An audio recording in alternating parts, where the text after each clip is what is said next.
آپ بھی غور کریں، ہم جو بھی کام کرتے ہیں یا آپ جو بھی کام کرتے ہیں اس کا مقصد ہوتا ہے، اس کا فلسفہ ہوتا ہے، اس کی تاریخ ہوتی ہے، اس کے بغیر نہیں ہے۔ ماتم، یہ زنجیر کے ماتم کی ایک تاریخ ہے، کب سے شروع ہوا؟ پہلے تو ہمارے اماموں نے یہ کہا کہ بھائی جب بھی حاجی آئیں تو حج کے قریب اس سیزن میں، اس موسم میں کعبۃ اللہ کے قریب جاؤ اور شعر پڑھو، گریہ کرو۔ تو اس کا مقصد کیا ہے؟ لوگوں کے دلوں میں حسین مظلوم کی محبت پیدا ہو اور ظالم سے نفرت پیدا ہو۔ یہی تو اسلام ہے نا، مظلوم سے محبت اور ظالم سے نفرت۔ اس کے بعد آہستہ آہستہ جلوس کی شکل میں یہ پیغام پہنچنے لگا۔ اب یہ زنجیر کے ماتم کی تاریخ کیا ہے؟ زنجیر جب بھی مارا جاتا ہے بند کمرے میں کہیں نہیں مارا جاتا، بند کمرے کا اصل فلسفہ ہی نہیں ہے۔ اسی لیے ہم خود بھی فلسفہ سیکھیں کہ زنجیر کا فلسفہ کیا ہے۔ زنجیر جس شہر میں پاکستان میں مارا جاتا ہے بالکل سینٹر شہر میں مارا جاتا ہے، چوک میں مارا جاتا ہے، ڈاؤن ٹاؤن میں مارا جاتا ہے۔ مقصد کیا ہے؟ یہ جب زنجیر لوگ مارتے ہیں اس کا مقصد خودکشی نہیں ہے، بلکہ آپ 2 4 5 10 مارتے ہیں تو زیادہ کھڑے رہتے ہیں، اگر تھوڑی زیادہ کسی نے جوش میں آ کے مار لی اس سے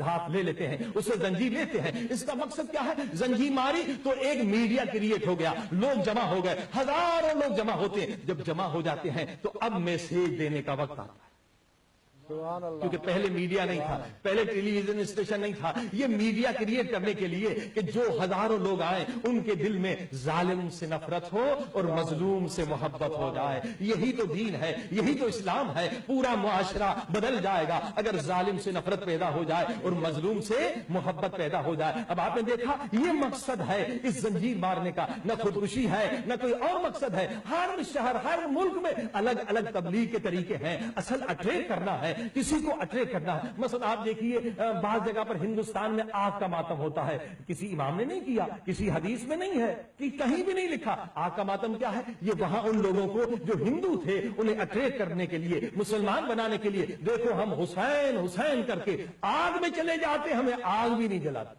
سبحان اللہ۔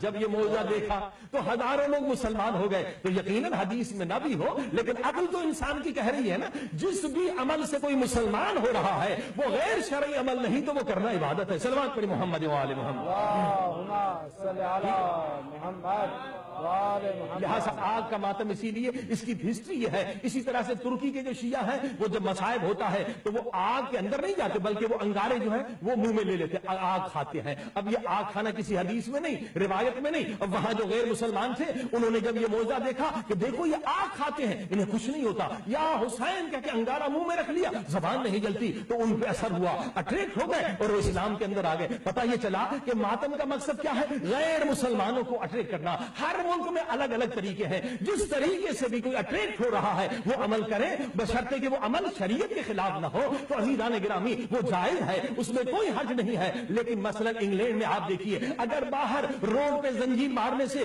کوئی انگورا مسلمان ہوتا ہے تو یقیناً اس عمل کو جاری رکھنا چاہیے، مقصد ہے تبلیغ۔ لیکن اگر آج ہمارا دشمن جو پورے مسلمانوں کا دشمن ہے، صرف شیعوں کا نہیں سارے مسلمانوں کا دشمن ہے، اگر اسی ہمارے ماتم کو وہ میڈیا پر دکھائے اور کہ دیکھو یہ شیعہ یہ خون نکال رہے ہیں، یہ ٹیررسٹ ہیں، یہ وحشی ہیں، یہ جنگلی ہے، اگر ہمارے خلاف پروپیگنڈا ہو رہا ہے تو ہمیں دوسرے انداز سے تبلیغ کرنی چاہیے۔ دیکھیے 4 سال سے میں نے عرض کیا تھا کہ اسی انگلینڈ میں کئی شہروں میں، لندن میں، لیوٹن میں، بیڈ فورڈ میں، نیوپورٹ میں ہم نے شیعہ سنی مل کے بلکہ عیسائیوں کے ساتھ مل کے چرچ میں پروگرام رکھا، Jesus and Hussain, suffering of Jesus and Hussain. آپ وہ سیڈیاں دیکھیں کہ عیسائی ہمارے ساتھ ماتم کر رہے ہیں، امام حسین کے غم میں رو رہے ہیں، ان کے پریسٹ رو رہے ہیں، ان کے بشپ رو رہے ہیں۔ لہذا وہ عمل کرنا چاہیے۔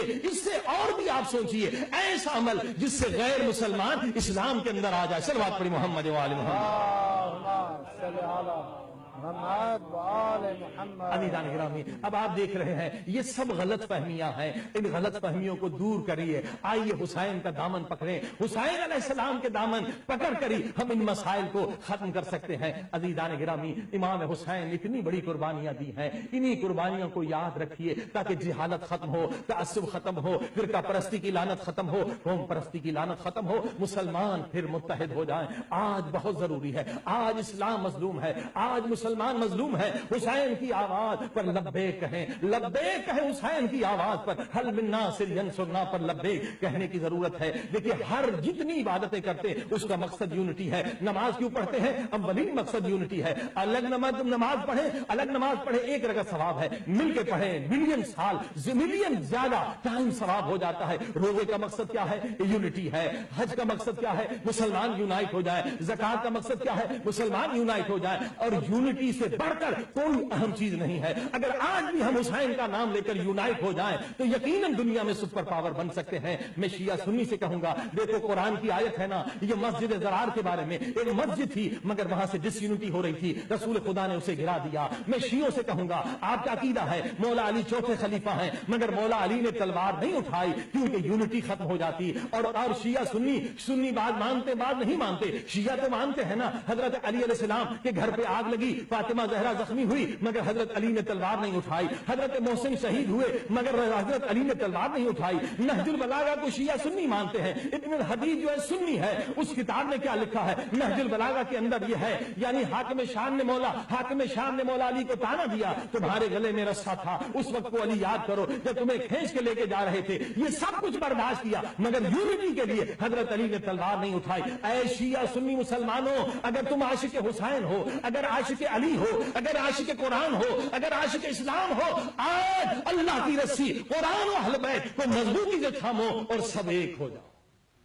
غم مناؤ حسین کا